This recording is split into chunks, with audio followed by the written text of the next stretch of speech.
Yeah, good morning. Today is 18th of July. I've been doing the slide and also the study of this past year paper for economics for the last few days. Apparently, it's quite a wide area to cover. In fact, this paper I have gone through since 2014. I passed in 2014, and now it's already 2019. So quite a number of years. I have not actually recall back the topics. So anyway, today's presentation on the subject D03, Principle of Economics. I would try and summarize the best I can so that it can help candidates sitting for the exam. Apparently, just one thing important to mention. Look through the 2011 to 2018 questions. Apparently, there are some changes in the repeat topics. So this is probably due to change of marker examiner who set the questions. So let us go in. Um, this is one thing which I would want to emphasize. This level of economics paper actually is not really high level economics undergraduate study lah. So I guess those who has gone through economics in STPM or has done economics in secondary school or pre-U, this should be a easy paper. It's actually quite a straightforward, easy paper. So in fact, just to highlight that there are pictures, three pictures here. There are three parts that likely will come out in the exam for economics. One is the perspective of the theory and the concept and the principle of economics. This is on this side, the left-hand big picture. So this big picture actually signifies that the uh, topic would cover some of these theories and also concepts of economics. Then second part is the uh, you as a player in the system, trying to look at the system. They're looking at the system as in the case of government looking at the system, how government is going to implement policies to try and correct the problems and the economic problems. Then the last one is actually uh, when a person is running, is a relative. That means you are already in a dynamic sense, doing something about the economy. So there is in the study of economy a lot of time situation of one compared to another lah. So there is a issue of demand supply. They are relative to one another. So there will be questions about how you actually use the economic principles and concepts in explaining the dynamics of what you see in the real life. So these are the three areas I find that maybe in the explanation, it will make you easier to understand how to approach the paper in three different mode. One is the theory side, one is how you look at the system, the government look at the system. Third is how are the interaction between those uh, factors that affects the economy. Okay, now this I blow out a bit. Syllabus. So the syllabus is actually quite short into three parts. So nature of economic problem and the mechanism through which a solution to them may be achieved, the nature of economic resources and the returns, the economic system and the framework of social institution in its operates. So this is more like the theory side, the concept and the principle part. Then the second part is the nature of the price mechanism, demand, supply, the determinants, the indifferent curve analysis, nature of economic equilibrium. So this is more to maybe uh, interaction between those factors, and then trying to see how the interaction will come out in the economics of the system. And then the third is the concept of income and price elasticity and utility theory. So more like something which is related to number two. However, so it is more of a concept or one side looking at things. Right. This I would like to disclaim. Any of the analysis that I have done, if any slightly repeat topics were to come out, they are all coincident and entirely up to chance. So nothing to do with me. This is a complicated chart. I blow it out just for you to see 2011 to 2018. There are actually not a lot of similar colors. So which means there's a lot of topics that can come out, and a lot of situation where certain mixture of part one and part part A and part B. Let's say a question is subdivided into two parts. Then maybe part A comes from one topic, and then part B is another topic. So there's a lot of possibility for this paper. So I think it's hard to predict and hard to actually know what exactly repeat topics are, because the repeat topics can be quite wide. So this is one of the way I do it.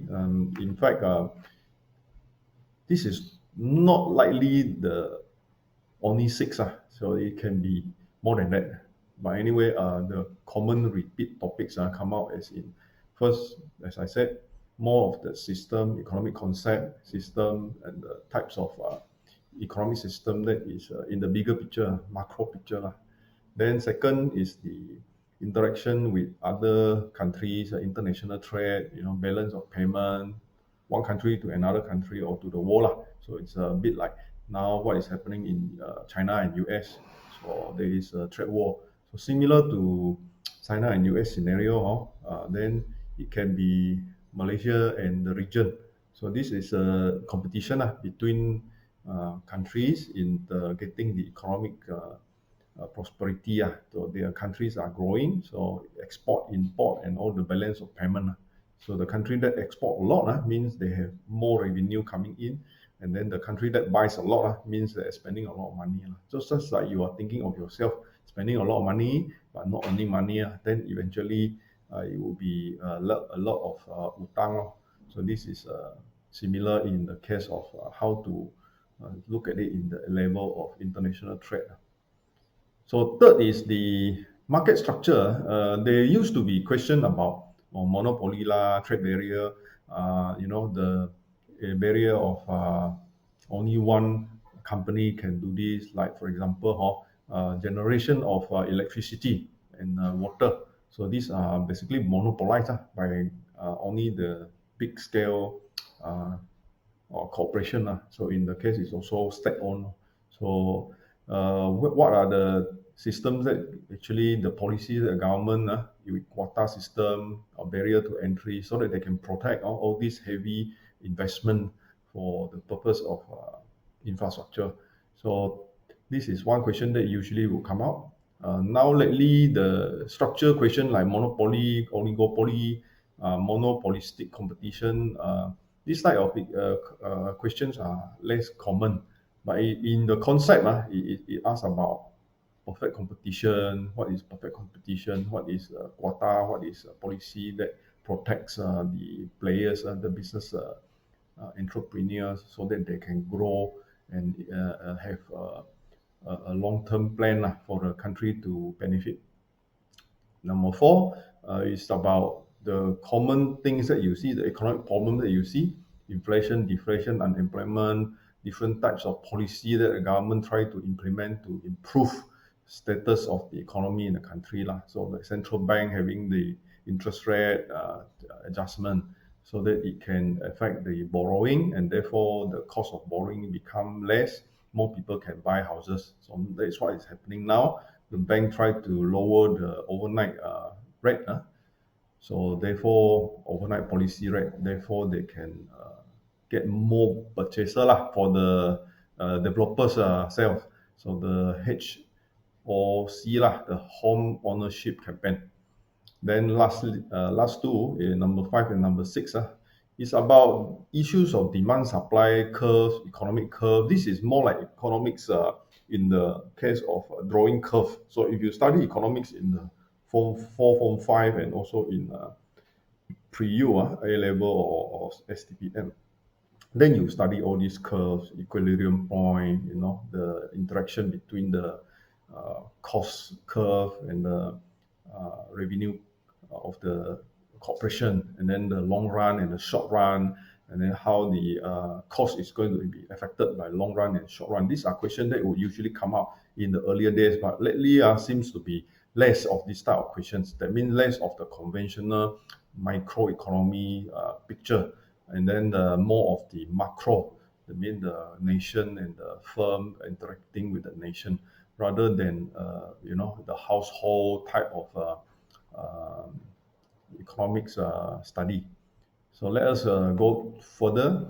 The concept of how to answer economics paper is actually about how you write and understand the purpose of the question. So the question usually is one or two sentences, and then you need to write like explaining the principle concept, and then later you give example. So this is the approach that I would recommend. That means you do first trying to explain what the question means, not repeating, writing out the question, but try to put it in another sense that what the question wants. Second is you explain the concept and the economics theory behind, and then third you give some examples, and fourth you summarize. So keep your writing short lah. Principle of economic system lah. So this one you talk about free market, and then central command or central planning economic system, mixed market economic system. So this is a conventional style of asking a theory question. So you can say, okay, Malaysia is a mixed market because we have government interaction, certain sectors of economy is controlled, we have all the quota system, to protect certain group of people. There are reasons that these are done because of whatever you can, explain in a way. So it's like you need to explain the question, you need to give the principle behind, and then to give example, and then try and conclude lah. So this is basic economic problems, scarcity, resource allocation, opportunity cost, and related area where probably the first few chapter of the economic studies. So one of the reasons why I must emphasize is that this paper approach things in a more broad way. So in a way asking a candidate to show that candidate understands the topic and able to write up and explain well. So this is the difficulty part, because sometimes writing can be very subjective. So examiner may think that you are let's say circling in the same concept, circling around, not able to give a good explanation. So sometimes it is important for you to define and make sure you give the good definition, not simply try to circle around the same thing, trying to find the keywords to use. And this is really difficult to say, because sometimes in the exam the right words to use can actually win you good marks. So the way that they approach the question is actually quite like this. This one I blow out to see. They usually have questions like compare and differentiate. So they questions like, for example, balance of payment versus balance of trade, microeconomy versus macroeconomy, versus firm versus industry, demand push versus cost push, inflation.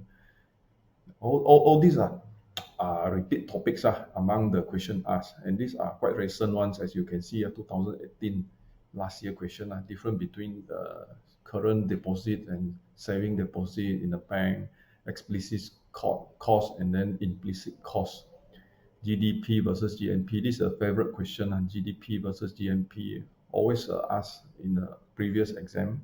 Cost push, demand push, inflation. These are very typical of the question. So memory driven for this type of question. Next is they have some question recent years are asking about factors affecting, like factors affecting household consumption, possible income, loan interest rate, expected future price, products, the interaction between the factors that can affect the household economy or microeconomy. So 2017 question. Factors affecting investment. So this is quite a repeat in the case if you studied other subjects, like even in the case like in the part two, is always a repeat. Investment issues happens in real estate agency practice, or in case of property taxation, where you need to give advice.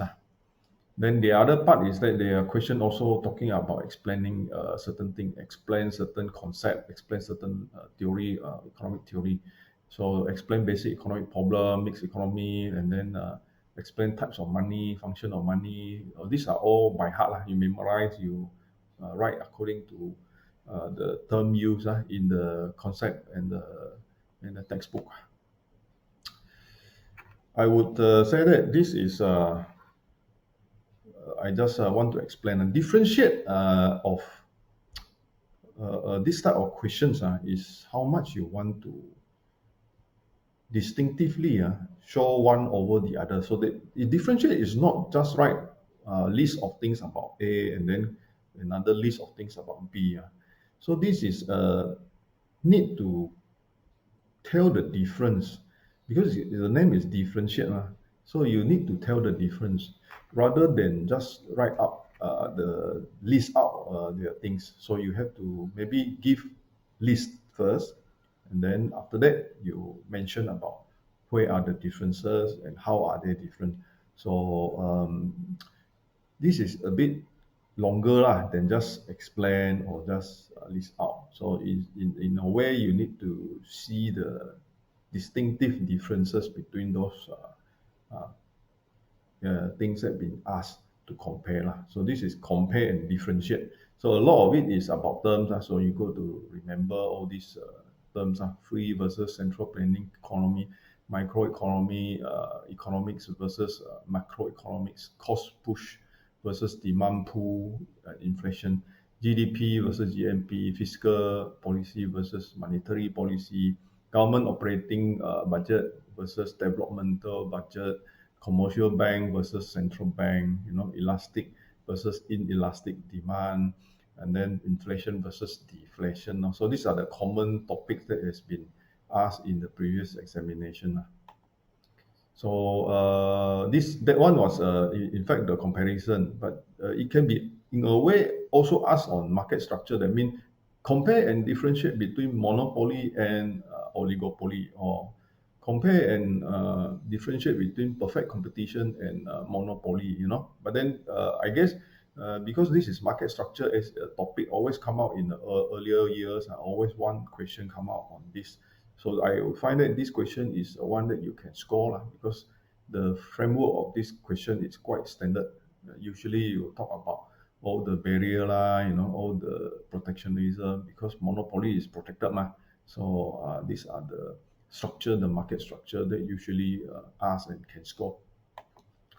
So this is more to curves and all the mathematics and the economics of graph and charts. This usually seldom come out nowadays. There was one year that came out a few questions on this chart one, asking you to actually show the differences between variable cost, average cost, and also the fixed cost, and all those things will come out with the the midpoint, which is the marginal cost and things like that. So this one conventionally asked in the old days, only 1 year so it seldom come out nowadays. So my advice to most people on the essay writing type of subject is to write short sentences. So this is difficult to do when you are not frequent writer. If you are not a frequent writer, writing short sentences can be difficult because your mind is thinking a lot of things. So now you want to put all those things in your mind into one lot of the more the better type of thinking. So actually you need to cut short your sentences so that the examiner reads your sentences clear and straightforward, so that they can give mark immediately. Especially when the examiner reads and then suddenly he has to continue, cannot continue. You got to go back to the sentence and then read again and try to figure out. Then if that is the case, then your mark will be less. Of course, compared to very clear, this essay writing is short and straightforward, easy for me to mark, so he'll give more marks. Another question that you come out is the area of government intervention, usually one question. So government intervention in controlling inflation, unemployment, fiscal policy for the growth, the bigger picture. Usually government intervention is on the bigger picture. So question in economics can come out as government intervention for housing price, government intervention to improve repayment and the non-performing debts, non-performing loans, how the government is going to help first time homeowners. These are questions that in real life it can be asked in economics, it can be asked in real estate agency practice in the part 2. It also can be asked in property taxation because it may involve a tax system, government policy affecting tax system, and therefore improve understanding of how a combination of tax and also economics and also government policy can interact in sense of real estate industry. Last, international trade, one question, balance of payment, exchange rate, international trade barrier, protectionism, balance of trade. Like now, China and USA is having a trade war. So question like this may come out. I think this year, high chance that this type of question will come out. So let us say that the examination is, in fact, one looking at the theory and the concept and the principle. Another one is looking at you, yourself, or the government interacting and doing something intervention. Third is using concept of relative, one over another, like in the case of equilibrium point, achieving an equilibrium point between the supply demand, then you have interaction between a few factors to come up with one. So there is in the way 3 types of question that may be asked. So exam management, 3-hour paper is actually like the paper per question answering time is around 35 minutes. So all the 5 questions you answer should be left you with about another 5 or 10 minutes just to round up the question paper and make some correction or arranging the questions in correct order. So for D03, the economics paper, I would say maybe the 3 questions usually will come from concept question, more to explaining the theory and concepts and the principle of economics. Then probably one question will come from a diagram or chart explaining certain interaction between the factors that is in the chart, maybe like diagram or chart. This previously used to come out as in the case of production. So the economics of production, diminishing return. So usually they'll ask you do some table, and then fill up some table, and then after that, in the concept of as you have more people working, more labor, then the cost go up, and then up to a certain level, people cannot really get the maximum benefit. The cost go up, but then the revenue, the output doesn't actually increase anymore. So there is a diminishing return. So this type of question. And I guess the third one would be, usually they ask definition, part of the question. So it can appear as a whole question, giving big picture of the whole thing, like international trade, protectionism. This can actually be part of a question, and it can be also one whole question. Government policy, like increasing interest rate, or how monetary policy, fiscal policy will to affect the economy. So these are the usual 4 areas, and then you can target maybe 1 or 2 questions from each, so that you can cover the 5 questions. All right. More of one side is explaining and theory related. The other side is more of looking at things from third-party standpoint, how the government is going to interact, or how the policy is going to change to interact with the factors. Summary. Syllabus, we have done syllabus analysis of what type of question will come out. It's quite broad, anything can be asked. In fact, economics study is in fact very broad. Sometimes I think it depends on the examiner, the lecturer. Like if the lecturer is quite quite different, maybe the subspecialty of the lecturer is in developmental economics, then different from one who is in mathematical economics. So therefore the types of question may be different. And then the three area likely come out will be compare and differentiate. So you got to remember all the different types of terms used, factors that affects or explain. These are the three types that usually will come out. And then key topics, key repeat topics, government intervention, trade international barrier, market structure, monopoly, and all this perfect competition, economic curves, if there is question about diagram chart, and then common problems, inflation, employment, all this. Examination management, we gone through also. You need to answer 5 out of 8 questions. So thank you very much for the video and watching the video on economics, principle of economics D03 for the diploma in estate agency examination conducted by the Board of Valuer, Appraiser and Estate Agent and Property Managers Malaysia. And this is of course available now also in the estateagentexam.com. It's an online portal to help you to study this particular diploma. My tagline again, know your position, crystallize your vision and mission to be different. Thank you.